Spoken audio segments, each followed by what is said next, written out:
Hi hello வணக்கம். கலையின் காமெடியில் இன்று 2 ஃப்ரெண்ட்ஸு பேசிக்கிறாங்க. ஹலோ, என்னடி பண்ணிகிட்ருக்க? ஒன்றும் பண்ணலை, சும்மா தான் இருக்கேன். ஏண்டி சும்மாவே இருக்க? ஏதாவது ஹாபிஸ் வளர்த்துக்க, புக்ஸ் படி. இப்படி சும்மாவே இருந்தால் லைஃப்பில் உருப்பட முடியுமா? சரி ஓகே விடு. ஆமாம், நீ என்ன பண்ணிகிட்ருக்க? சும்மா தான் இருக்கேன். இந்த மாதிரி சும்மான்ற வார்த்தையை பல இடத்துல கேட்டிருப்போம். அந்த சும்மாவை பற்றி சும்மா எத்தனை விதமான அர்த்தம் இருக்குன்னு பாருங்களேன். நீங்கள் சும்மா இருந்தால் சும்மா கேட்டு பாருங்கள். நம்ம வடிவேல் சார் கூட நிறைய படத்தில் சும்மா அப்படின்னு ஒரு வார்த்தை சொல்லுவார். இந்த மாதிரி இந்த சும்மாவுக்கு பல விதமான அர்த்தங்கள் இருக்குது. பார்க்கலாங்களா? நாம் அடிக்கடி உபயோகிக்கிற வார்த்தை இந்த சும்மா கம்முன்னு கடை அப்படின்னு மனோரமா ஆட்சி கூட சொல்லுவாங்க. அப்படின்னா கொஞ்ச நேரம் அமைதியாக இருங்கன்னு அர்த்தம். சும்மா தான் இருக்கிறேன் அப்படின்னா வேலை வெட்டி இல்லாமல் சும்மா இருக்கிறேன்னு அர்த்தம். அட, சும்மா சொல்லக்கூடாது, என் பிள்ளைங்க என்ன அப்படி பார்த்துப்பாங்க அப்படின்னா உண்மையிலேன்னு அர்த்தம். சும்மா ஒன்றும் கிடைக்காது, நல்லா உழைக்கணும் அப்போ தான் கிடைக்கும் அப்படின்னா இலவசமாக எதுவும் கிடைக்காது, உழைச்சி தான் சாப்பிட்ணுன்னு அர்த்தம். சும்மா கதை அளக்காத அப்படின்னா ரீல் சுற்றாத, பொய் சொல்லாதன்னு அர்த்தம்.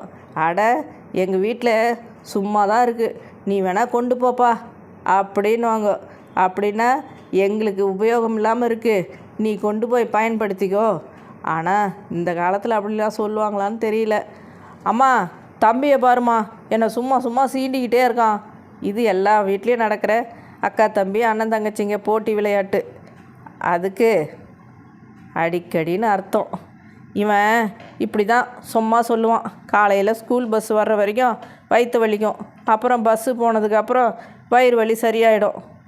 ஒன்றுமே இல்லை, சும்மா சொல்லுவான். இதுக்கு தற்செயலா அப்படின்னு அர்த்தம். அம்மா, இந்த டப்பா சும்மாவே இருக்குது, இதில் ஏதாவது ஸ்நாக்ஸ் செஞ்சு செய்யம்மா அப்படின்வாங்க பசங்க. அப்படின்னா காலியாக இருக்குது, இந்த டப்பாவில் எதனா போட்டு வை திங்கிறதுக்கு அப்படின்னு அர்த்தம். சொன்னதையே சும்மா சொல்லிகிட்டு இருக்காதே, மறுபடியும் சொன்ன விஷயத்தையே சொல்லிகிட்டு இருக்காதேன்னு அர்த்தம். குழந்தைங்க இருக்கிற வீட்டுக்கு பெரியவங்க இருக்கிற வீட்டுக்கும் சும்மா வெறுங்கையோடு போகக்கூடாது. அப்படின்னா வர்ற வழியில் இருக்கிற கடையில் பழமோ நொறுக்கு தீனியோ ஏதாவது வாங்கிட்டு போகணும்னு அர்த்தம். வேலை வெட்டிக்கு போகாமல் சும்மா உன் பிள்ளைய ஏண்டி ஊரை சுற்றிட்டு இருக்கான், இதுக்கு ஏன் சோம்பேறித்தனமாக இருக்கான் அப்படின்னு அர்த்தம். இந்த ஸ்கூல் காலேஜ் லீவ் விட்டால் போதும், இந்த பசங்க சும்மா இருக்குதுங்க, எதையாவது சாப்பிட வேண்டியது, தூங்க வேண்டியது, இதே பொழப்பு. இது அம்மாவோட ஆதங்கம். இந்த சும்மாவுக்கு சோம்பேறித்தனமாக இருக்காங்கன்னு அர்த்தம். அவன் அப்படி தான் அத்தை, சும்மாவே உளறி கொட்டுவான், வீணாக தேவையில்லாத பேசுவான்னு அர்த்தம். ஐயோ நம்பிட்டீங்களா?